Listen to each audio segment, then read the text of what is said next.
Hi, good afternoon. My name is Gareth. I am the UK Deputy Ambassador to Korea. So it's been a very special year for us here in the British Embassy, looking all the way back to 1883 when we signed the Treaty of Navigation, Commerce and Friendship with the Joseon dynasty. And it's incredible to see what's happened to our partnership over those 140 years. And I think despite we have very different cultures, we have very different foods, we are very different people, we speak different languages, but I think our shared history has taught us that we are very close when it comes to our values, which I think are the foundation for our relationship over the last 140 years. But as you say, we've celebrated it in style this year with big events and small events. A couple of my highlights have been the King's coronation party, where we had here in this embassy.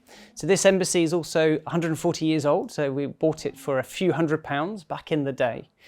And so it's amazing that today, 140 years later, we celebrate on the embassy compound the big coronation party. And the other thing I think I really enjoyed was our Minister for for Indo-Pacific came here in the summer and launched a new program called Empower, which is around empowering female leaders in Korea as part of our 140 years. So like you say, it's been a tremendous year. And if you like, the cherry on top, the crowning moment, will be the visit very shortly of your president to the UK for a state visit. So a state visit is the highest formal way of inviting a head of state to the UK. This one is the King's first foreign invite since his coronation. So very significant moment, I think, for UK and Korea to come together.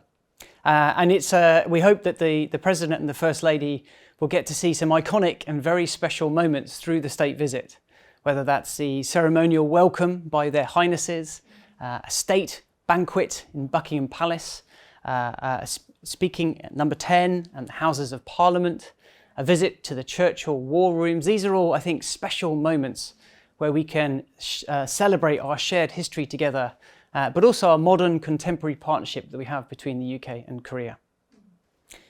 It's a great question, and I'm always amazed by how popular both cultures are in respective countries.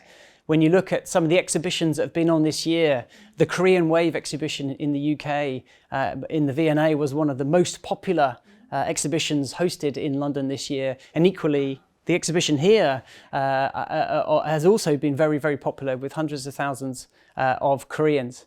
And so it's amazing to continue to see the cultural links, whether it's music or it's film or it's in fact some of your footballers now playing in the English Premier League and becoming global megastars, or your food. So I think the links and the exchanges on the culture side are growing. And I would say, to answer your question, I would argue it's because UK and Korea produce some of the best content in the world.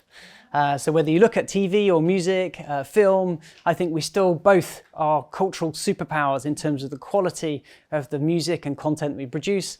And so I think it's understandable that both countries have, if you like, a mutual appreciation of each other's culture and content, which transforms and transcends boundaries and languages, if you like. I mean, looking at all measures of, if you like, K-pop or K-culture in the UK, that seems to be growing unabatedly, if you like.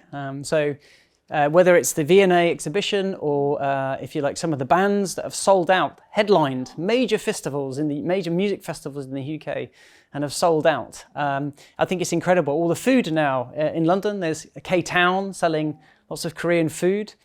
So I think it's growing, and the language, lots more young British people learning Korean. So I think the sort of integration of Korean culture in the UK is growing and growing.